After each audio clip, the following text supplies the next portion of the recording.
Request చేస్తున్నాను కదా నాన్న, నేను చెప్పేది ఒకసారి పూర్తిగా వినండి. ఏం వినాలి?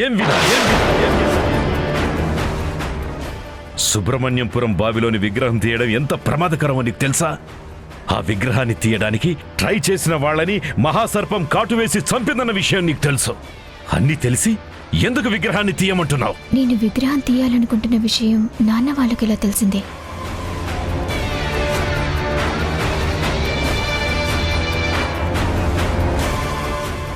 ఇందులో నా తప్పేం లేదు నాన్న. శ్రీవల్లే విగ్రహం తీస్తానని తనని సుబ్రహ్మణ్యపురం తీసుకువెళ్ళమని అడిగింది. నేను సరే అన్నాను.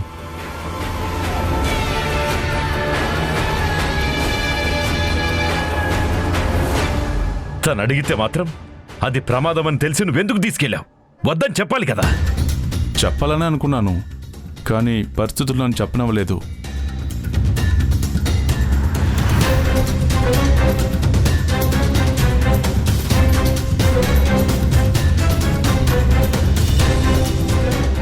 అమ్మా శ్రీవల్లి, అక్కడ నిలబడ్డావేంటమ్మా?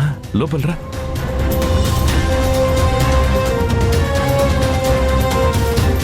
చెప్పమ్మా శ్రీవల్లి, కేశవ అన్నయ్య నిన్ను ఆ విగ్రహాన్ని బయటికి తీయమని ఎందుకు చెప్పాడు?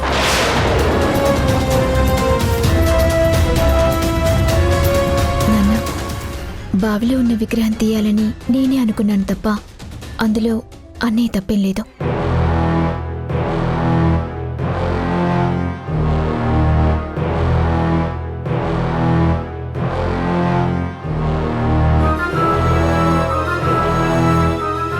అదెంత ప్రమాదకరమో నీకు ఆల్రెడీ చెప్పాను కదమ్మా.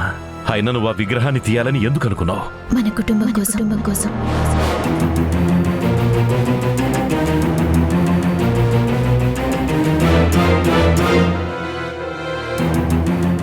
అవునన్నా, మైండ్ని కంట్రోల్ చేసే శక్తి కలిగిన కాళ లాంటి వాడే నా చేత విగ్రహం తీయించాలనుకున్నాడు.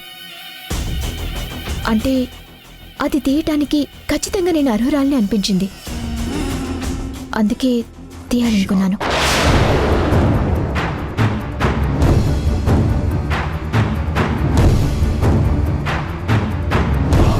అలా బావిలో విగ్రహం ఉండటం వల్లే మన ఫ్యామిలీకి శాపం ఉందంటున్నారు కదా.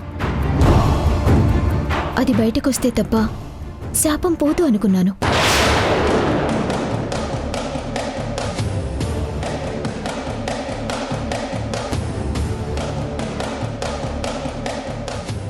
అమ్మ మీరు కలిసుండకపోవటానికి కారణం శాపం కాబట్టి దాన్ని బయటికి తీసి శాపం పోగొట్టాలనుకున్నాను. అప్పుడు అమ్మ మీరందరూ కలిసుంటారు కదా. అందుకే ఆ నిర్ణయం తీసుకున్నాను. వద్దమ్మా, ఇంకెప్పుడు అలాంటి నిర్ణయం తీసుకోకు. మా కోసం రిస్క్ తీసుకొని నువ్వు ప్రమాదాన్ని కొని తెచ్చుకోకు.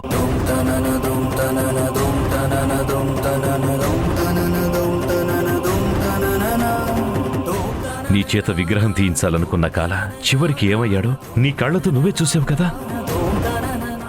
ఆ ప్రయత్నం ఎవరు చేసినా చివరికి వాళ్ళది అదే పరిస్థితి అవుతుందమ్మా. నువ్వింకెప్పుడు ఇలాంటి ఆలోచన నీ మనసులోకి రానివద్దు. నీకేమన్నా జరిగితే నేను తట్టుకోలేను తల్లి.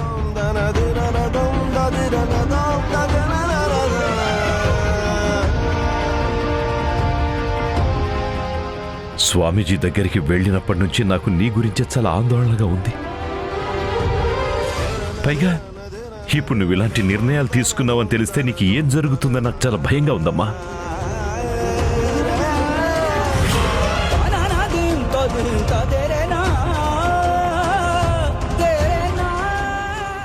నా గురించి ఆందోళన పట్టమేంటి నాన్న? అసలు స్వామీజీ గారు ఆ రోజు మీతో ఏం చెప్పారు?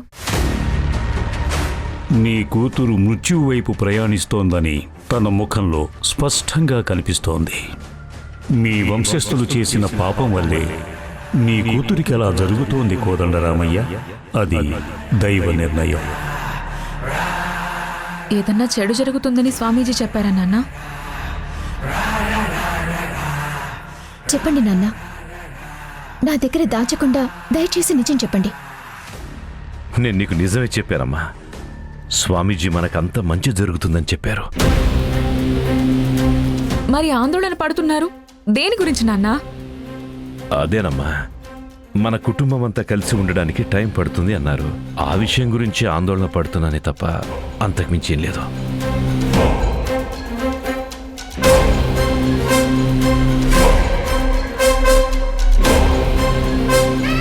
అమ్మా సిరివల్లి, నేనెందుకు ఇంతలా చెప్తున్నానో ఒకసారి నన్ను అర్థం చేసుకో. కాలా తన స్వార్థం కోసం నీకు ఏమైనా పర్వాలేదనుకున్నాడే తప్ప ఆ అర్హత నీకు మాత్రమే ఉందని కాదమ్మా. నీ మనసులో ఉన్న ఈ ఆలోచనని మాత్రం తీసేయమ్మా. ఆ విగ్రహం గురించి నువ్వు పూర్తిగా మర్చిపో. సరే నాన్న, మీరు బాధపడకండి. ఏం జరిగినా ఆ సుబ్రహ్మణ్యేశ్వర స్వామి ఆజ్ఞ ప్రకారమే జరుగుతుందని మనమంతా నమ్ముతున్నాం కాబట్టి ఇది కూడా అలాగే జరుగుతుంది అనుకుంటాను. మీరు బాధపడే పని నేనేది చేయను.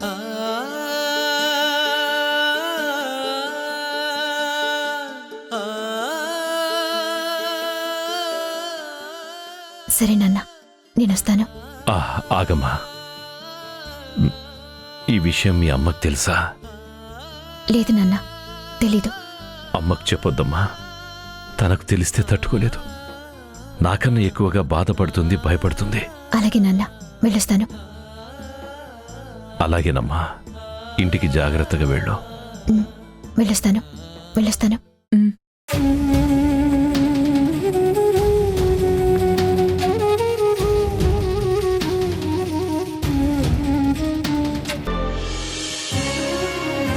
రెండు ఫలుడా ఇవ్వండి. అలాగే సార్. సార్, ఇదిగోండి.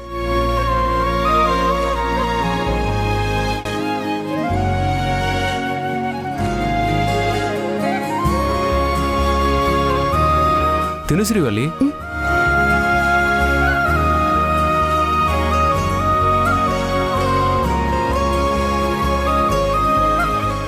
ఇప్పుడు చాలా హాయిగా ప్రశాంతంగా ఉంది. ఎందుకు? నా మీద నీకు ఎటువంటి కోపం లేనందుకు, నాతో సరదాగా ఇలా బయటకు వచ్చినందుకు. నీ మీద నా కోపం ఏంటి సుబ్బు? అంటే యాక్చువల్గా నేను నాతో ఒంటరిగా వదిలేయని సీరియస్గా అన్నావు కదా. అయితే నేను ఈ పట్ల ఏమైనా తప్పుగా బిహేవ్ చేశానేమో, అందుకే నాతో కోపంగా అలా అన్నావు అనుకున్నాను. కానీ అది కోపం కాదు, ఏదో డిస్టర్బెన్స్లో ఉండి అన్నానని చెప్పావు కదా, అందుకే హ్యాపీగా ఉంది.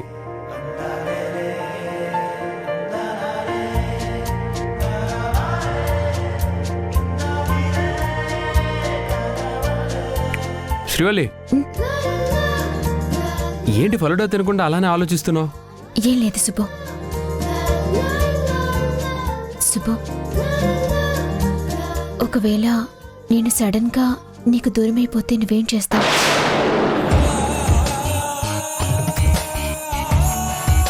నన్ను మర్చిపోతావు కదా?